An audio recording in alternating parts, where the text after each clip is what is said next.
Salut tout le monde, c'est Kisame. Aujourd'hui, je vais vous parler du sujet du conflit israélo-palestinien.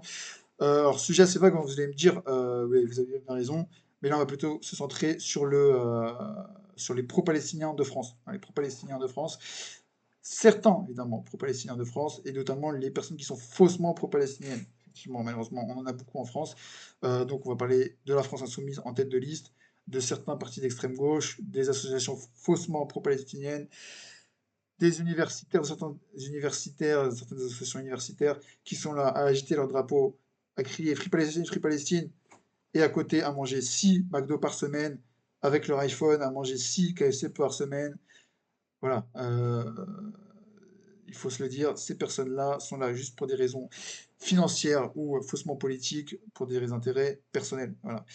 Malheureusement, c'est évidemment pas le cas de tout le monde, et heureusement, il y a des gens qui sont réellement, intimement concernés par cette situation, par ce drame absolu, parce qu'il faut le dire, alors, depuis 7 octobre, cette guerre, effectivement, le terme de guerre peut être sujet à débat, on va en parler après, mais voilà, ce qui se passe est terrible, et évidemment que des personnes se sentent concernées, etc., manifestent dans les rues, etc., je ne critique pas cela, je critique malheureusement la mascarade qui est en train de s'installer depuis maintenant pas mal de temps, de ces personnes-là qui sont là à agiter leur drapeau, à crier fort Free Palestine, juste pour des raisons financières, juste pour des raisons personnelles. Et à côté, avoir un comportement tout autre. C'est comme si moi, maintenant, là, je faisais une vidéo anti-cigarette, voilà, ne fumez plus, arrêtez tout ça, arrêtez ces conneries-là, mais en même temps, je fumais, quoi. Je m'allumais une clope. Ça n'a pas de sens. Bah, là, c'est la même chose. Ça n'a pas de sens. Donc, les personnes qui sont là à agiter leur drapeau et derrière à manger 6 McDo par semaine, ça n'a pas de sens. Il faut savoir que McDo, on va parler de McDo, hein, parce que là, je parle de ça. C'est McDo, KFC, etc. D'ailleurs, hein, KFC aussi, ils ont fourni des repas gratuits à l'armée de Tsahal. Donc, l'armée de Tsahal, après le 7 octobre, ils leur ont fourni des repas gratuits. Donc, en fait, vous financez une entreprise qui finance l'armée de Tsahal. Et vous, derrière, vous criez Free Palestine. Sachant que vous financez des gens qui tuent des gens à Gaza. Ça n'a pas de sens. Vous comprenez que ça n'a pas de sens. Voilà. À partir du moment où tu fais ça, je ne peux pas te prendre au sérieux 5 minutes. Ce n'est pas possible. Voilà, donc ça, faut le comprendre et il faut se dire, cette vidéo, attention, cette vidéo ne sera pas là à but d'être pro-palestinienne ou pro-israélienne ou de donner des éléments partisans. Là n'est pas la question, c'est pas mon but, mon but n'est pas de vous faire changer d'avis sur la question ou d'être pro-palestinien, pro-israélien. Voilà, c'est pas le but de cette vidéo. Elle est là pour vous donner des éléments objectifs, des éléments neutres, des éléments concrets sur la situation, sur le conflit israélo-palestinien depuis le 7 octobre et d'avant d'ailleurs, et d'arrêter d'écouter ces gens-là qui vous donnent des arguments, qui vous expliquent des choses, mais qui ne sont pas honnêtes. Voilà, il faut comprendre, la France insoumise, c'est le parfait exemple. Les gens-là n'ont rien à faire, ces gens-là n'en ont rien à faire. Ils sont là juste pour vous faire gratter des voix. Ils savent très bien que en France, il y a une population maghrébine, musulmane, d'ailleurs musulmane en général, en majorité effectivement concernée par la situation pro-palestinienne, enfin palestinienne, et ils savent qu'ils peuvent gratter des voix sur ces sujets-là. Réfléchissez 5 minutes. Je sais que certaines personnes ont un peu du mal à réfléchir, mais réfléchissez 5 minutes. Pourquoi la France insoumise ne parle pas de la guerre civile qui est en train de se tramer au Soudan, entre le Soudan du Nord et le Soudan du Sud? Pourquoi ils ne vous parlent pas de la guerre civile en Syrie qui est parfaitement à l'ordre du jour? Pourquoi ils ne vous parlent pas de la guerre civile en Birmanie? Pourquoi ils ne vous parlent pas des Ouïghours? Ils ne vous parlent que du conflit israélo-palestinien. Pourquoi? Ils ne vous parlent que de ça parce qu'ils savent qu'il y a des voix sur ces sujets-là à gagner. Et ça, il faut le comprendre. Si vous n'avez pas compris un élément aussi simple de la politique, si vous n'êtes pas capable de réfléchir et d'avoir cette conclusion-là, ça va être compliqué pour la suite de cette vidéo. Bah, je vous le dis. Voilà. Euh, Ça, il faut le comprendre. La France insoumise, les groupes politiques pro-palestiniens en France, malheureusement, ils ne sont pas honnêtes, la plupart des éléments. Alors, ce que je dis, c'est mon avis, mais en même temps, c'est quelque chose de limite objectif. Hein. C'est quelque chose qui fait de bon sens. Voilà. Ça, il faut le comprendre. Maintenant, j'ai parlé du terme guerre. Alors, vous allez me dire, oui, mais c'est pas vraiment une guerre, c'est un massacre. Alors, moi, j'ai pas de problème à qualifier ce qui se passe de génocide ou de conflit. Ça aussi, c'est un élément que je ne comprends pas dans la tête de ces personnes-là qui sont là à essayer de gratter des voix, etc., à agiter leur drapeau et avoir un mode de vie ultra occidentalisé, ultra pro-américain. Euh, le terme génocide, c'est le massacre d'une population.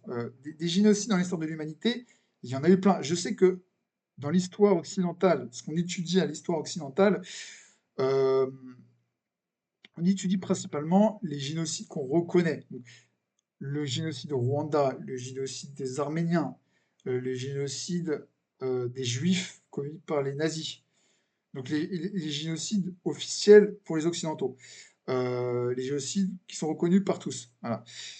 Euh, Effectivement, ces génocides ont été terribles. Voilà.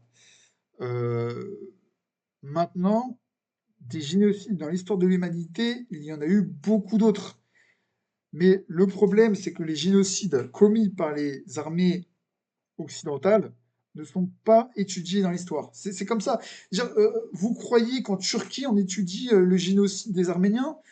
Vous croyez, je sais pas moi, qu'au Rwanda, on va étudier le génocide des Rwandais?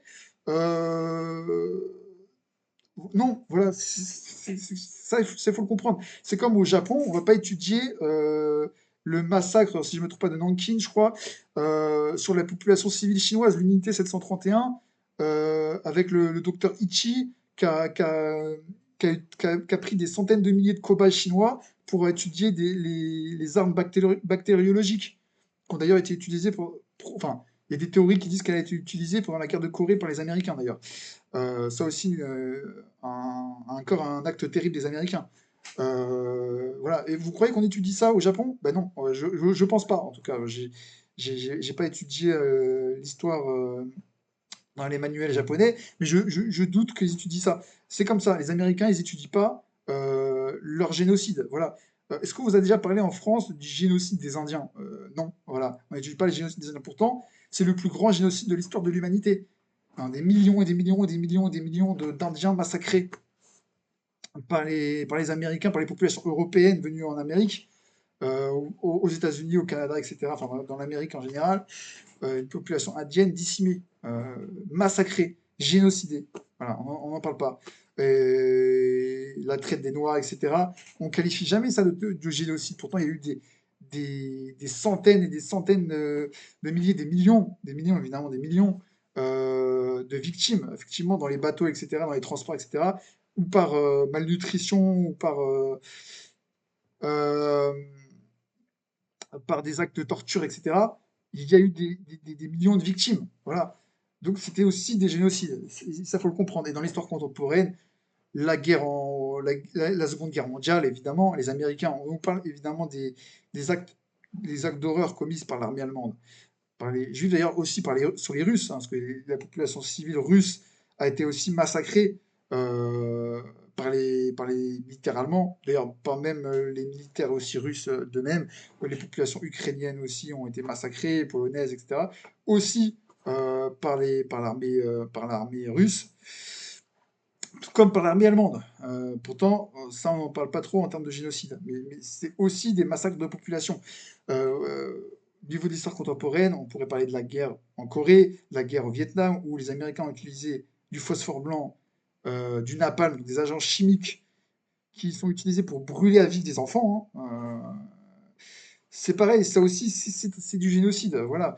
Même plus récemment encore, la guerre en Irak, etc., où des populations en Afghanistan, où des populations civiles ont été massacrées. On n'en parle pas en termes de génocide pourtant. Donc voilà, donc le terme de génocide, vous voyez, en soi, on ne devrait pas avoir de problème avec ce terme-là. Le problème, c'est qu'il a été un peu trop sacralisé, ce terme-là. Et en fait, il ne doit pas être sacralisé, dans le sens où des génocides dans les humanités et commis par les Occidentaux, il y en a eu plein. Et là n'est pas la question à ce niveau-là. Bon, on va parler maintenant du sujet de cette vidéo.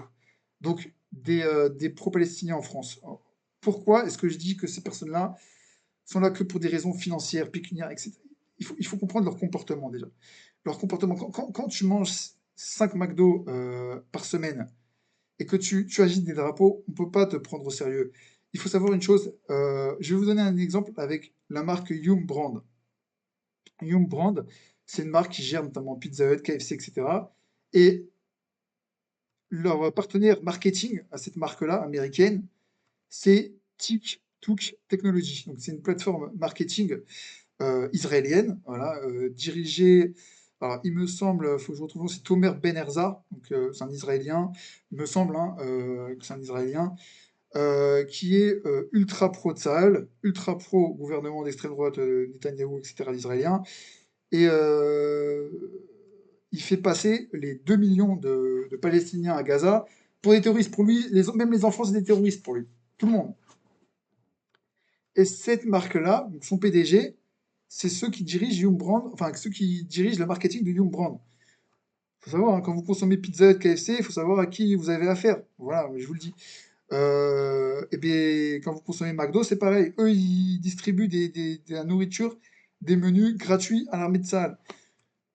Donc, comment on peut vous prendre au sérieux, vous comprenez, quand, voilà, à un moment donné, voilà, déjà pour avoir un vrai avis géopolitique sur la question, et je vais vous le dire tout de suite, il faut savoir que USA égale Israël. Voilà. Alors là, je suis pas là pour parler de géographie. Voilà, je dis pas que USA égale Israël géographiquement, hein. C'est bon, j'ai été à l'école, je sais que Israël ne se situe pas en Amérique. Voilà, merci. Je sais ça. Je parle politiquement. Voilà, politiquement, géopolitiquement, Israël égale USA. Il faut savoir une chose. Déjà, Israël possède le nombre record d'entreprises implantées aux États-Unis, hein. Ils en ont plein. Il y a eu Checkpoint Software Technology, Mobileye qui gère l'intelligence artificielle, qui est une entreprise israélienne très très implantée aux États-Unis. Wix.com, développement web, une entreprise de développement web très très implantée aux États-Unis, une entreprise israélienne. CyberArk, entreprise israélienne très implantée aux États-Unis. Taboola, une entreprise israélienne très implantée aux États-Unis de publicité numérique, et évidemment énormément de la spécialité israélienne, évidemment c'est le militaire, et énormément d'entreprises militaires israéliennes implantées aux États-Unis comme Iron S000, Ebel System, Rafael Advanced Defense System, Technologie de Défense System, etc. Voilà.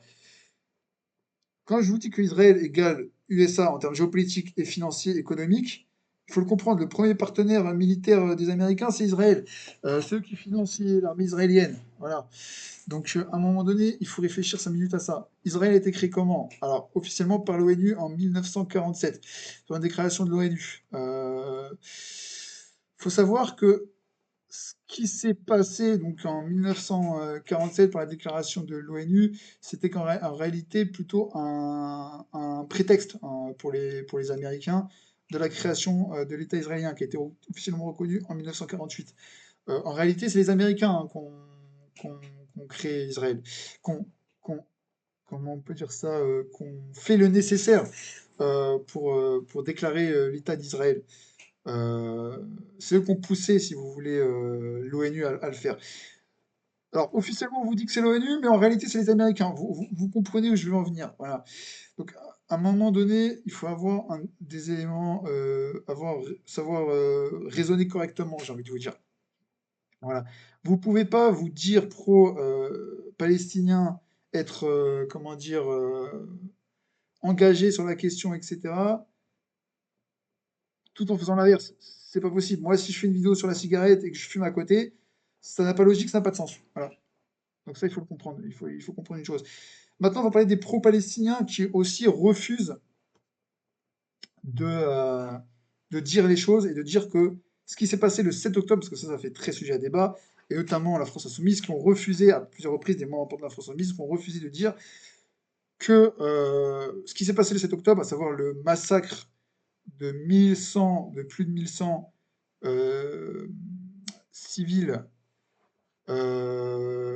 juifs, enfin, ils n'étaient peut-être pas tous juifs ou israéliens, mais la plupart étaient juifs et israéliens, refusent de caractériser ça comme du terrorisme parce que du coup, ils considèrent que ce qu'ont fait le Hamas, c'était une réaction à ce qui se passait à Gaza, à savoir un blocus alimentaire et électrique et des menaces faites sur les livraisons faites à l'Égypte sur la population de Gaza, humanitaire, un blocus général fait sur la population.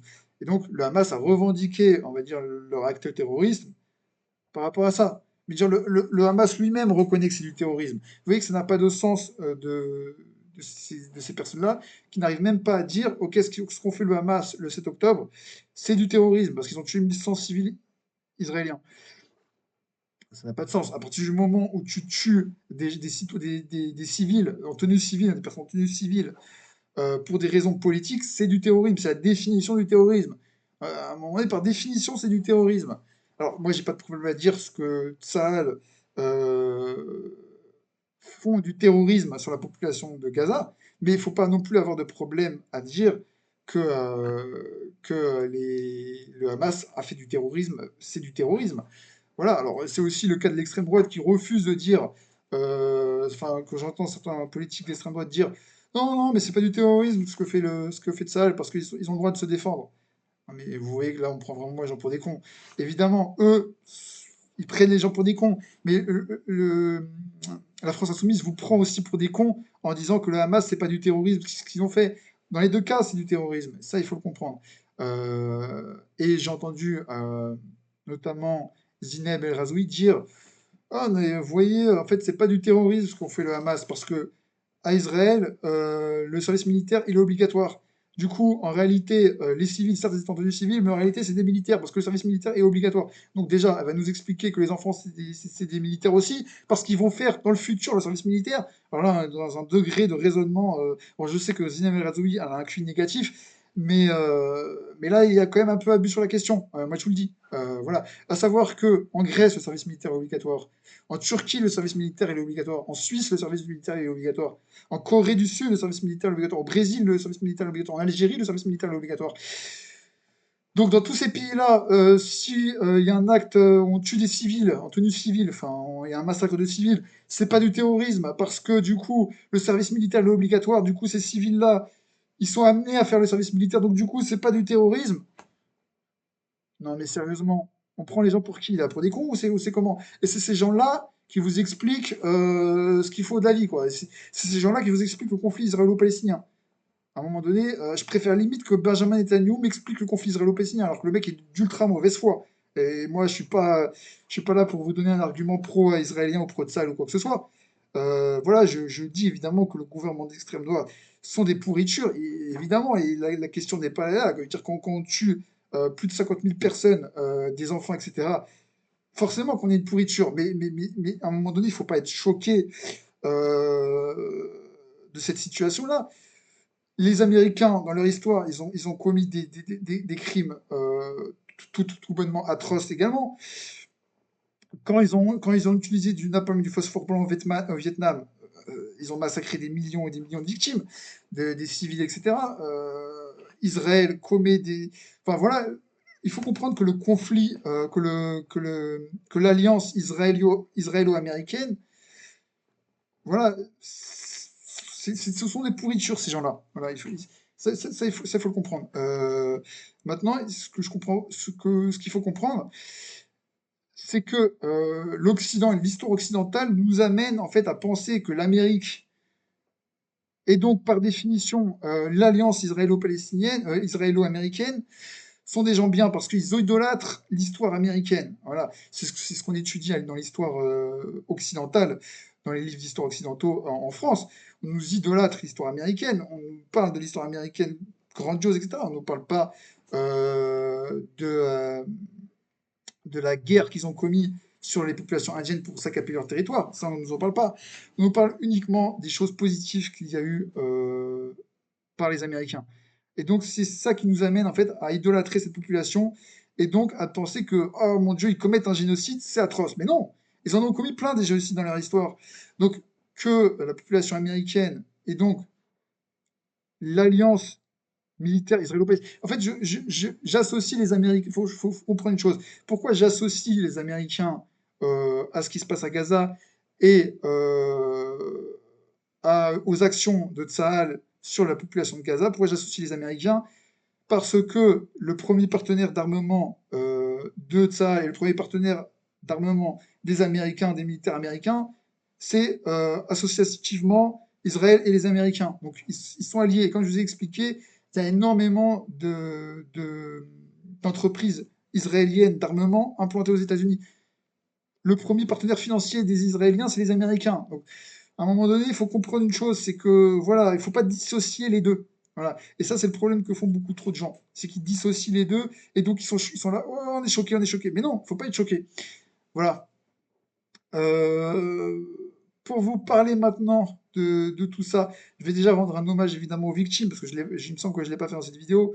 Donc les 47 035 morts officiellement, selon le bilan du centre d'information palestinien, et les 1973 morts israéliens, bon, surtout les personnes qui sont mortes pendant le 7 octobre, parce que bon, beaucoup de morts israéliens sont dus aussi à des militaires qui commettent quand même des crimes atroces. Donc, est-ce qu'on peut vraiment s'apitoyer sur le sort de ces personnes-là? Je ne sais pas.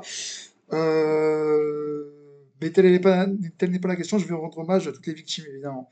Et oui, l'armée de Tsahal est une abomination, mais le Hamas est aussi une abomination.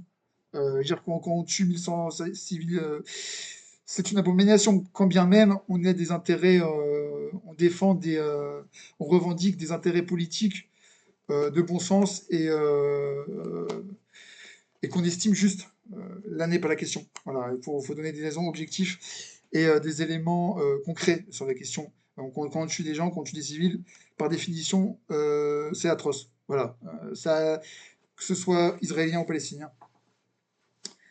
Donc voilà, j'espère en tout cas que cette vidéo vous fera réfléchir sur la France Insoumise, sur ces associations faussement pro-palestiniennes, malheureusement en France, qui ont un mode de vie ultra occidentalisé, qui consomment des McDo tous les jours, qui sont là avec leur iPhone, qui sont là à utiliser des applications américaines, qui sont là à consommer ultra américain, qui financent les États-Unis, donc qui financent Israël. À un moment donné, tu peux pas te définir comme pro-palestinien, agiter les drapeaux, oui, oui, oui, mais faire tout l'inverse, ça n'a pas de sens. Et quand tu donnes des arguments qui sont un non-sens, quand tu es incapable de dire que ce qu'ont fait le Hamas, c'est du terrorisme, et que tu t'apitoies sur le sort d'un présumé Hamas qui commet des actes terroristes, ouais, moi je ne peux pas vous prendre au sérieux. Voilà. Donc en tout cas, j'espère que vous avez apprécié cette vidéo et on se retrouvera bientôt pour une prochaine vidéo. Merci.